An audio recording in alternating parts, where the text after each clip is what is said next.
Olá pessoal, tudo bem?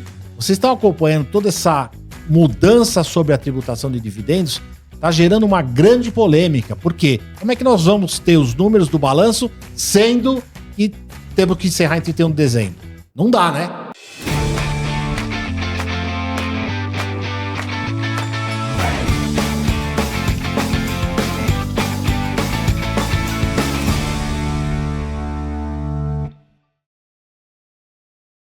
Olá pessoal, estamos aqui novamente com mais um Conectando Desmistificando e agora sim com essa abertura maravilhosa do Lima, o sol volta a brilhar, de repente tá uma tempestade aí, você tá me xingando, mas estamos numa boa. Pessoal, não deixe de, pedir para quem estiver do seu lado, você, para se inscrever no canal, tá faltando um pouquinho para chegar em 10 mil, nos ajude a atingir essa meta e também se você quer levar muita energia para a sua empresa, para o seu evento e muito conhecimento com aquele joinha do Lima, entre em contato aqui com esse número abaixo, né, com esse nosso time aqui, que nós estaremos indo até vocês. E Lima, nós estamos aqui falando de coisas que dá até pavor de falar. Gente, nós estamos aí novamente com essa tributação sobre dividendos, que já comentamos no episódio passado, Lima, onde nós vamos ter agora aí quem distribui dividendos, né? Vamos supor, estamos aqui em 2025, praticamente fechando o ano, e nós temos um problema sério. Por quê? Porque com essa legislação, a partir de 1 de janeiro, se houver a entrega do dividendo para cada sócio, né? Cada CPF, acima de 50 mil mês ou 600 mil ano, aí entra naquela tabela de isenção que vai de 600 mil a 1 milhão e 200, que quando chega em 1 milhão e 200 a distribuição, ele chega em 10%, ou seja, daqueles 34% que nós já falamos no programa passado, que já é tributado sobre o lucro, vai chegar em 44% com uma bordoada. E como que a gente faz para escapar?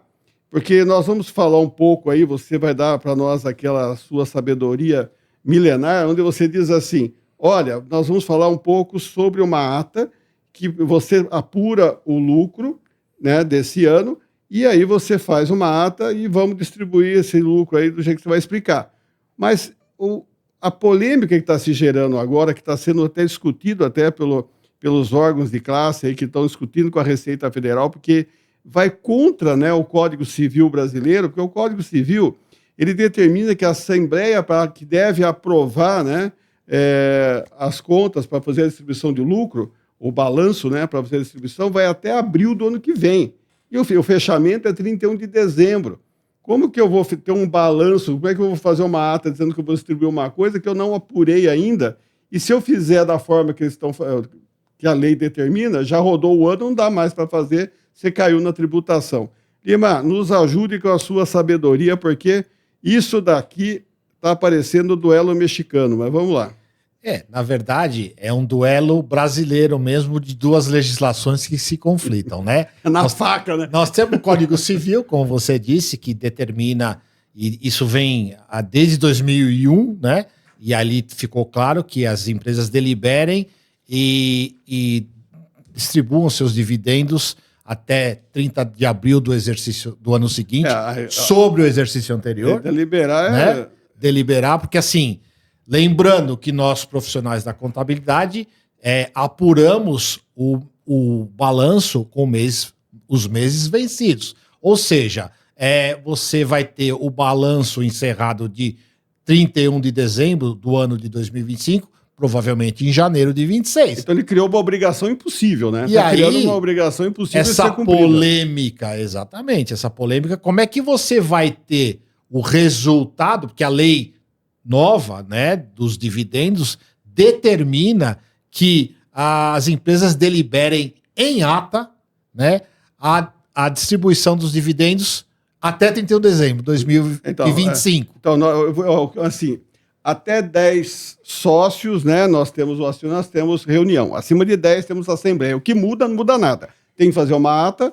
A ata você tem que deliberar que você tem um balanço encerrado. Esse balanço tem lucros, pode ser reserva, ou pode ser lucros apurados, né, acumulados apurados no exercício. Esse total de lucros você quer entregar ao sócio, só que ele é acima de 600 mil e hoje, se for entregue o ano que vem, vai pagar. Então, se a gente fizer a ata, vamos supor, for possível fazer a ata, por que a ata, explica para nós, por que a ata nos dá a possibilidade de não tributar? Porque muita gente não está entendendo. Que ata é essa, por que eu não vou tributar? Então, Donizete, é o seguinte, temos que lembrar que a lei dos dividendos é para todos os dividendos apurados a partir de janeiro de 2026. Então, o que a gente está falando tanto dessa ata? De fato, a deliberação que está no Código Civil, a gente falou que é até 30 de abril, essa deliberação ela precisa ser feita dos dividendos até 31/12 de 2025, que eles ainda são isentos. E mais que isso, as empresas, por essa não tributação de dividendos, nem sempre se acomodaram de alguma forma e nem sempre distribuíam. Só acabavam distribuindo só o necessário. Até porque ele retém na empresa, pode ser que ele precise. Para investimento, para outras questões. Porém, agora, com a tributação dos dividendos, as empresas estão correndo, né, para apurar seus resultados de 2025 e as reservas até 2024 serem distribuídas ainda com isenção, e essa ata vai formalizar. E aí tem a bomba jurídica, tem a questão jurídica. Você não tem o final do exercício de 2025, você vai ter que apurar um balanço determinado, enfim. Nós chamamos de balanço de determinação. É o mesmo quando acontece um falecimento. Você faz um corte e fala, nessa data eu faço um balanço, ele tem valor legal, e digo assim, esse balanço, o que está nele não pode mudar mais. Então, se deu lucro nele, esse lucro vai ser oficial, só que vai ser, sei lá, dia 15, hipotético, 15 de dezembro. Exatamente. Vai fechar e aí, em janeiro. Com essa informação, algum resquício, né, sem que tenha um balanço oficial, finalizado, encerrado em 31/12, você vai formalizar e assim, como as reservas geralmente podem ser, ou muito grandes, não consegue distribuir totalmente de uma vez, né? Às vezes nada, né? Então assim, a empresa não tem caixa para distribuir. E qual o prazo para entregar? E aí a lei se flexibilizou no sentido de poder distribuir ainda sem tributar, né, todos esses dividendos em até 3 anos, né? Então nós temos 26, 27 e 27 e 28. Então, você vai fazer constar na ata quanto é o dividendo, né? Então, por exemplo, a empresa encerrou o 3º trimestre, né? Encerrou o 3º trimestre até setembro, então ele tem um valor apurado até 30 de setembro, né? De dividendos, mais as reservas, e distribui. Formaliza isso em ata, né? Dependendo do valor, óbvio. Se o valor for compatível e tiver caixa, distribui tudo agora. Agora, se não tiver caixa, a empresa tem que se organizar para poder financiar, postergar ou parcelar esses dividendos para que ela tenha o benefício ainda da isenção. Lima, eu mais uma vez aqui, eu ainda estou indignado com isso daí, porque eu penso assim, Lima, pode parecer até cômico, como o sistema tributário nosso é burocrático e complexo. Por quê? Bastava apenas, o que eu acho que isso vai abrir um precedente jurídico, bastava apenas a lei determinar que os lucros apurados até 31 de dezembro de 2025 não seriam abrangidos por essa nova tributação. Claro. E o que apurasse a partir de 1 de janeiro seria abrangido por essa tributação. Ponto final, ele distribui quando ele quiser, do jeito que ele quiser. E a polêmica... Agora tem que fazer a ata. Que sentido faz... O legislador, ele não tem... a gente vem falando isso em vários episódios, não tem caráter técnico, é totalmente político, porque essa simplificação, quando aconteceu da publicação do projeto, as entidades contábeis que perceberam que isso ia causar uma polêmica, a questão jurídica, outras questões aí que a gente até ainda não está enxergando, as entidades se manifestaram, se movimentaram, até na última instância, que tentamos ter o veto presidencial dessa questão do prazo. Até 31 de dezembro tem que fazer a distribuição. Mas é ilógico. Entendeu? Totalmente. Exemplo, eu vou deliberar uma coisa, nós já estamos levando a tributação do dividendo para 44%. Aí você ainda diz para o empresário assim, olha, se você tiver 10 milhões na empresa, ou é uma empresa grande aí, você tem 10 milhões entre reservas, e você apurou mais dividendos e tudo mais, e você diz para ele o seguinte, olha, se você não quer tributar, tem que fazer uma ata e deliberar. Ele fala, mas como? Se nem eu sei se eu vou entregar esse dinheiro, se eu posso entregar esse dinheiro, ou não, porque eu não sei ainda. Eu tenho uma projeção para o ano que vem, pode ser que com reforma tributária e tudo mais, perfeito, eu preciso reter esse dinheiro. Exatamente. Aí eu delibero que eu vou distribuir, tudo bem, que aí vem as sacadas aí que vai distribuir, mas podendo não distribuir. Mas, gente, nós estamos burocratizando e fazendo uma pegadinha tributária. Que poderia ser simplificado. Porque ou não é. Ou você diz assim, esse lucro existente até 31/12, se ele não é tributado, ele não precisa de ata. A ata é óbvio, quando for fazer a entrega dele, faça a ata lá até o ano que vem e vai fazendo. Pode ser que ele poderia até dar um prazo, sei lá, de 3, 4 anos, para que ele fosse distribuído. Se passasse desse prazo, poderia ter tributação, mas sem precisar de fazer essas pegadinhas, porque parece que nós temos uma tradição de tentar simplificar de um lado, mas criar umas pegadinhas para levar o dinheiro no outro. Essa é uma indignação que eu apenas deixo registrado. Mas, por outro lado, a questão é o seguinte... Não tem o que fazer, vai ter que fazer o que você está falando. Então, de fato, o problema passa a ser para a contabilidade, né? Porque a empresa vai ter que correr, fechar o mais tardio possível, fazer o balanço específico para isso.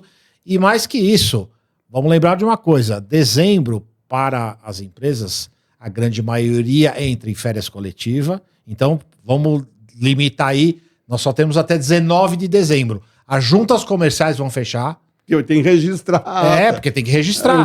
Para você dar valor legal para ela. Então, assim, você tem que apurar o resultado, né? Seja até que data for, o balanço de determinação, etc. Elaborar, determinar qual vai ser o valor da distribuição, né? Então, o sócio tem que deliberar, fazer a reunião, promover a ata, formalizar a ata e registrar. Só que o tempo não dá. Não, e tem mais. Todo perdão, se tiver um contador nos assistindo aí, eu acho que ele deve estar já tentando carimbar o passaporte, porque cá entre nós, fechar um balanço de determinação, não é que nem você simplesmente, talvez no mundo ideal para algumas poucas empresas, aperta um botão do sistema e está tudo lá. Agora você pega uma empresa que vai fechar custo, e final de ano ele tem que fechar lá cálculo de estoque, né, o custo, estoque, envolve cálculo de contingências, é uma parafernália de coisas, e dizer para ele, olha, aquilo que você ia fechar, referente de dezembro, que você teria até final de janeiro, usando toda a tecnologia disponível para ter um fechamento que normalmente não é simples fechar o ano, agora você vai ter que fazer uma prévia até, sei lá, eu estou dando uma data fictícia, sei lá, 10 de dezembro, 15 de dezembro.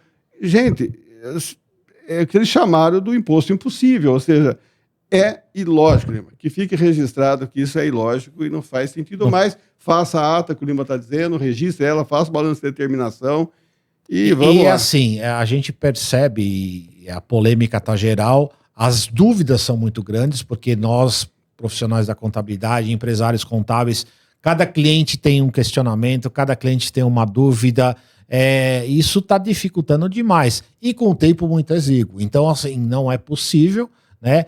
As empresas vão ficar, as empresas de contabilidade vão se organizar para tentar resolver essa questão, mas mais uma vez, num momento difícil, de tantas mudanças, uma mudança aprovada, necessária, que polêmica, mas não tem sentido, né? Você antecipar, porque para a Receita Federal, imagina a Receita Federal controlando isso e monitorando isso, o que vai dar de questionamento jurídico, questionamento técnico. De novo, né? De novo, vai encher. Mais uma coisa. O que então, vai ter de ação jurídica. A gente fala tanto de reforma tributária, de melhora, simplificação, e cada vez está piorando mais, complicando mais, né? Então eu não vejo avanço nenhum. Na verdade, a gente está tendo um retrocesso, mais um retrocesso nessa questão agora da polêmica das atas. E diga-se de longe que isso não tem nada a ver com a reforma tributária.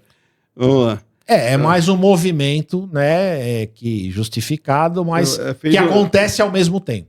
Aquilo que eles dizem não afeta isso, né, um lado não afeta o outro, mas o outro está sendo afetado porque eles falaram que não iam mexer na renda e já estão mexendo. Né? Criou-se uma obrigação impossível, tecnicamente falando, operacionalmente, impossível de acontecer.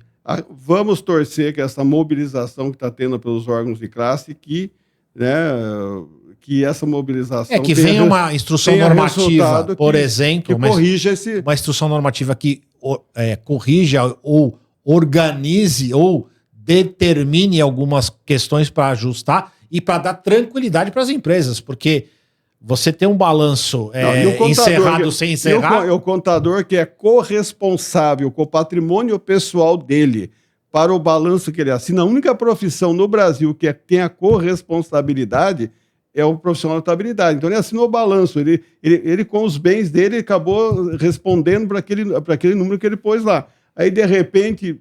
O balanço, tem uma surpresa.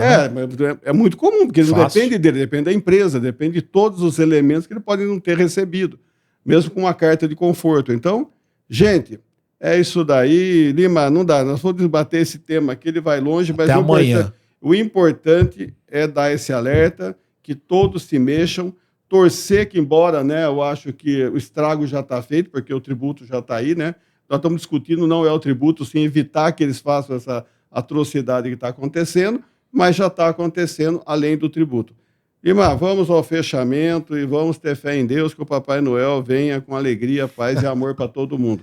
Bom, pessoal, agradecer sempre aos nossos patrocinadores que sempre estão nos apoiando nesse grande projeto que a gente está desenvolvendo, e que é a Kion, né, a Kion Tecnologia, a Nanodata e a Hort, empresas de apoio e financiam e nos ajudam a construir esse projeto para vocês. Tá Sem bom? eles não estaríamos aqui, né? É isso aí, pessoal. E também, lembrando, nós estamos quase chegando nos 10 mil no nosso canal. Eu preciso que vocês colaborem, que indiquem para os amigos, se inscrevam no canal. Até para os inimigos, né? Para os inimigos, a gente não tem quase inimigo, né? Pelo menos que a gente saiba.